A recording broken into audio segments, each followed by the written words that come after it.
Welcome dear student, स्वागत है आप सभी का बायोलॉजी क्लासेस में। डियर स्टूडेंट, इस वीडियो में हम डिस्कस करेंगे इकोलॉजी के कम्युनिटी टॉपिक के बारे में, यानी कि जो बायोटिक कम्युनिटी होती है उसके बारे में।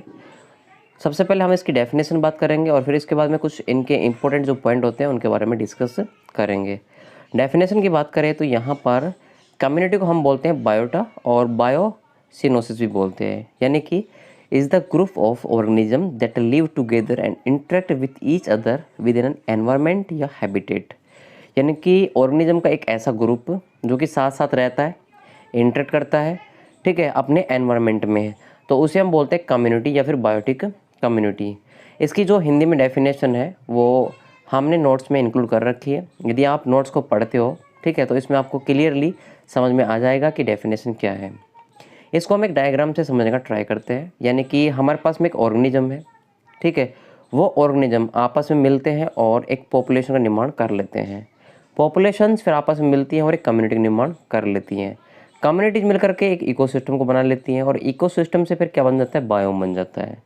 ठीक है, ये सब प्रेजेंट होता है हमारे एक्सोस्फीयर में, यानी कि इन सबसे मिलकर के हमारा एक्सोस्फीयर बनता है। तो यहाँ पर क्या हो गया कि ये डायग्राम जो है वो हमारा कम्युनिटी का इकोसिस्टम में रिलेशन को प्रदर्शित करता है।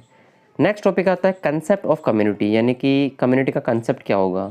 तो देखिए इसमें क्या होता है, कम्युनिटी जो होती है ना वो स्टेबल नहीं होती, बिकॉज ये टाइम के साथ क्या होती है, बदलती रहती है और अपने क्लाइमैक्स को पहुंचना चाहती है, यानी कि ये अपने आप को स्टेबलाइज करना चाहती है।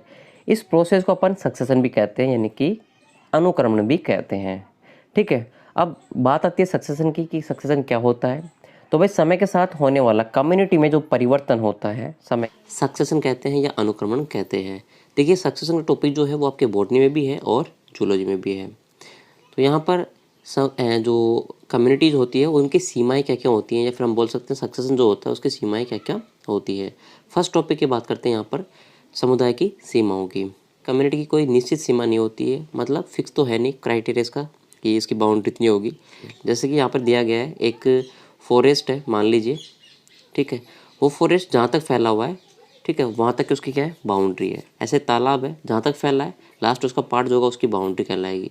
घास है जहाँ तक फैला हुआ है वहाँ तक उसकी क्या है, बाउंड्री है। आई मीन इनकी कोई फिक्स सीमा नहीं है कि 1 किलोमीटर का आपको मिलेगा तालाब, 1 किलोमीटर का फॉरेस्ट मिलेगा, ठीक है, ऐसा कुछ नहीं है। जहाँ तक वो फैला है वहाँ तक उसका एरिया है और उसके बाद उसकी क्या है, बाउंड्री हो जाएगी। नेक्स्ट दूसरा प्रभाव आता है इसमें, या दूसरा फैक्टर आता है इसमें, संक्रमिका या कोर इफेक्ट। ठीक है, ये भी आपको इकोसिस्टम में देखने को मिलेगा, संक्रमिका या कोर इफेक्ट। इसे हम इंग्लिश में इकोटोन या एज इफेक्ट भी कहते हैं।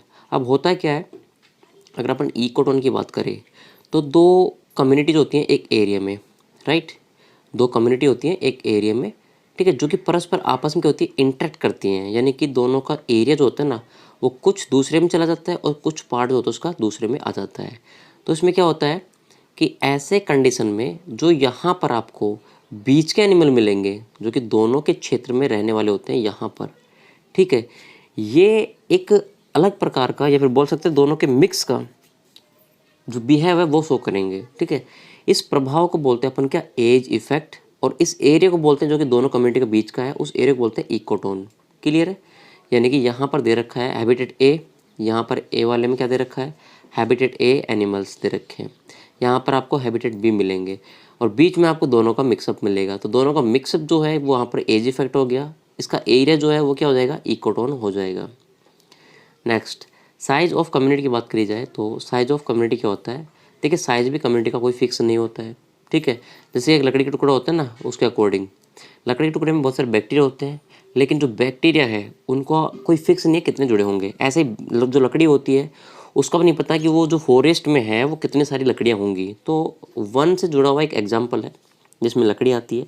तो साइज ऑफ कम्युनिटी फिक्स नहीं होती है। नेक्स्ट टॉपिक आता है, इंपॉर्टेंट टॉपिक है, इको सिस्टम के अंदर जो हमारा कम्युनिटी होती है ना उसका, कि डोमिनेंस यानी कि प्रभाविता, प्रभावी, यहाँ पे स्पेसिस डोमिनेंस होगा, यानी कि जाति प्रभावी होगी।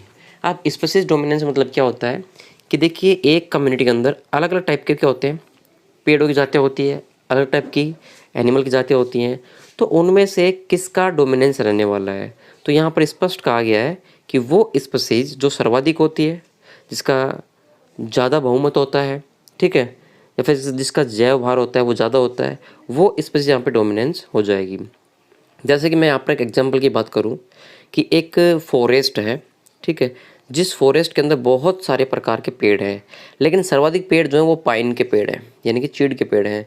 तो उस फॉरेस्ट को हम इस प्रभावी स्पीसीज़ के नाम से ही नाम देंगे, यानी कि वो फॉरेस्ट हो जाएगा पाइन फॉरेस्ट। क्या हो जाएगा वो? पाइन फॉरेस्ट हो जाएगा। ठीक है, तो यहाँ पर इस नोट्स में कंप्लीट दे रखा है कि क्या थ्योरी है क्या थ्योरी नहीं है। ठीक है, नेक्स्ट आता है सक्सेशन। अगला टॉपिक है सक्सेशन में क्या होता है भाई, कम्युनिटी में टाइम के साथ आने वाले चेंजेस को सक्सेशन कहते हैं। ठीक है, सक्सेशन की यहाँ पर बात करी जाए तो जो है वो दो प्रकार का होता है, प्राइमरी सक्सेशन और सेकेंडरी सक्सेशन। ठीक है, प्राइमरी सक्सेशन वो होता है जो कि रिक्त क्षेत्र में स्टार्ट होता है और वहाँ पर कोई भी एनिमल या फिर कोई भी प्लांट पहले प्रेजेंट नहीं होता है। ठीक है, उसे हम बोलते हैं प्राइमरी सक्सेशन। जैसे अगर हम एग्जाम्पल की बात करें तो लावा हो गया, ज्वालामुखी हो गया, ठीक है, इसके कारण होने वाली मिट्टी। इस प्रकार के सक्सेशन में क्या होता है भाई, हज़ारों साल लगते हैं। नेक्स्ट सेकेंडरी सक्सेशन, इसमें क्या होता है कि पहले कोई एनिमल यहाँ पे निवास कर रहा था और वो किसी कारणवश वहाँ से ख़त्म हो गया, काफ़ी साल हो गए उसको। ठीक है, उसके बाद में पुनः वो वापस आता है, तो उस टाइप के सक्सेशन को बोलते हैं क्या, सेकेंडरी सक्सेशन। जैसे कि आग, बाढ़, भूस्खलन और पर्यावरण में होने वाले अचानक से परिवर्तन। ठीक है, जैसे मान लीजिए किसी के एरिया में आग लग चुकी है, वहाँ की कम्युनिटी ख़त्म हो चुकी है, तो कुछ टाइम के बाद तो वापस से वहाँ पे कम्युनिटी आएगी, यानी कि पहले कम्युनिटी थी वापस से कम्युनिटी आई है, तो सेकेंडरी सक्सेशन। और जहाँ पे ऑलरेडी पहले कभी थी नहीं कोई भी कम्युनिटी और वहाँ पे फर्स्ट बार आ रही है, दैट इज प्राइमरी सक्सेशन। इसमें एक नोट दिया गया है कि यह सक्सेशन जो होता है ना, वो प्राइमरी सक्सेशन की तुलना में फास्ट होता है। ठीक है, मतलब कि कैसे होता है, स्पीडली होता है और इसको आने में लगभग 50 से 100 साल लग सकते हैं। जैसे कि हम घास के स्थल को देखते हैं तो, और वन के स्थल को देखेंगे तो 100 से और 200 साल भी लग सकते हैं। अदर बात करते हैं यहाँ पर सक्सेशन की, जो कि अलग टाइप से है, अदर बेसिस के अकॉर्डिंग सक्सेशन के प्रकार। तो ऑटोजेनिक होता है, ठीक है, एलोजेनिक होता है, ऑटोट्रोपिक होता है और हेटेरोट्रोपिक होता है। 4 प्रकार के ये होते हैं, सक्सेशन होते हैं। फर्स्ट बात करते हैं यहाँ पर ऑटोजेनिक सक्सेशन के बारे में। सक्सेशन जो कि अपनी ही जाति के द्वारा, ठीक है, अपनी ही जाति के द्वारा रिप्लेस किया जाता है। मतलब पहले भी गेहूँ थे और बाद में फसल क्या आई है, गेहूं की आई है, तो ये क्या हो गया, ऑटोजेनिक सक्सेशन हो गया। देखिए एग्जाम्पल की बात करें तो घास, यानी कि जैसे कि मान लीजिए मृदा या जो ह्यूमस होता है उसको बढ़ाने पर नए जातियों की जो संभावना होती है ना वो बढ़ जाती है। क्लियर है। दूसरा टाइप आता है एलोजेनिक सक्सेशन। इस टाइप के सक्सेशन में क्या होता है भाई, इस टाइप के सक्सेशन में जो पहले कोई भी जीव था या फिर पहले कोई भी प्रकार का कम्युनिटी थी और वो किसी दूसरे के कारण, बाह्य कारक के कारण रिप्लेस होती है, तो उसे हम बोलते हैं एलोजेनिक।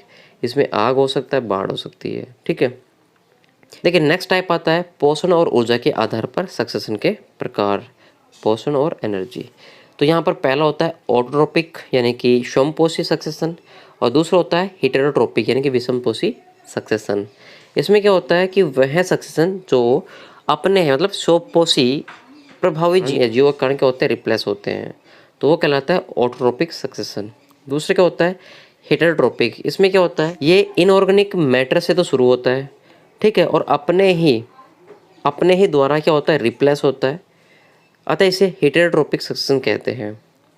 बात करते हैं next, name of community in succession, यानी कि जब आप सक्सेशन पढ़ते हो तो जब कम्युनिटी स्टार्ट होती है तो उसके क्या क्या नेम होते हैं। पहले सक्सेशन में आने वाली कम्युनिटी है पायोनियर कम्युनिटी, इसे बोलते हैं पुरोगामी समुदाय। क्या होता है कि किसी एरिया में तो सबसे पहले कम्युनिटी स्टेबलाइज हो रही है, उसे हम पायोनियर कम्युनिटी कहते हैं। मतलब जो बंजर भूमि है और सबसे पहले वहाँ पे जो भी प्लांट्स या एनिमल निवास करेगा वो कहलाएगा पायोनियर। दूसरा आता है क्लाइमैक्स।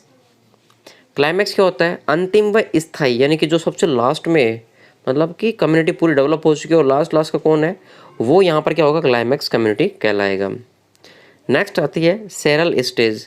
सेरल स्टेज क्या होता है, ये क्रमिक अवस्था होती है, मतलब जो पहले से, यानी कि जो सबसे पहले प्रकृति में आया और जो सबसे लास्ट में आ रहा है, उसके बीच में जो धीरे धीरे करके जो स्टेज आ रही है उनको हम बोलते हैं क्या, सेरल स्टेज, क्रमिक अवस्था। यानी कि पायोनियर के बाद में कौन सा आया, उसके बाद कौन सा है, उसके बाद कौन सा है, और फिर लास्ट में कौन आया, लास्ट में क्लाइमैक्स आया।